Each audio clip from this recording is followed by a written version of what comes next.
গাড়ি নৌবাহিনীর গাড়ির সাথে লেগে মারা গেছে।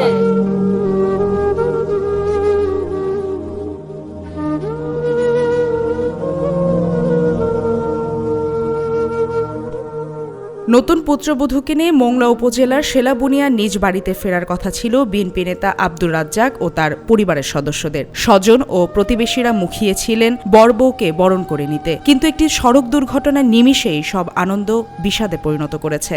বিয়ে বাড়ির রূপ নিয়েছে মরাবাড়িতে। বাড়ির সামনে সারিবদ্ধ 9টি নিথর দেহ এখন দাফনের অপেক্ষায়।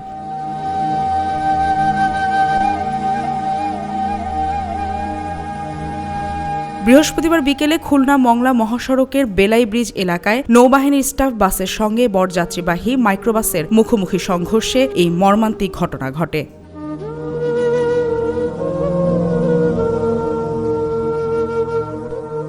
রাত 10টা পর্যন্ত পাওয়া তথ্যানুযায়ী মাইক্রোবাস চালক সহ 2 পরিবারের মোট 14 জন প্রাণ হারিয়েছেন। গভীর রাতে ময়নাতদন্ত ছাড়াই মরদেহগুলো পরিবারের কাছে হস্তান্তর করা হয়েছে। এর মধ্যে মোংলায় 9 জন, কয়রায় 4 জন এবং রামপালে চালকের মরদেহ নেওয়া হয়েছে।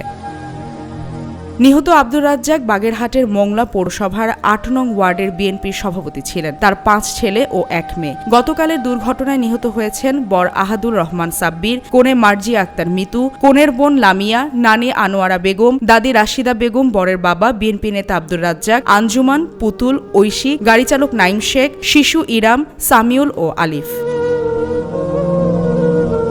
আশপাশের 9টি মসজিদ থেকে খাটিয়া আনা হয়েছে। মরদেহের গোসল সম্পন্ন করে একে একে 9 স্বজনকে রাখা হয়েছে খাটিয়াতে। জুমার নামাজের পর জানাজা শেষে পৌর কবরস্থানে তাদের দাফন করা হবে। মালিহা চৌধুরী, আয়না টেলিভিশন।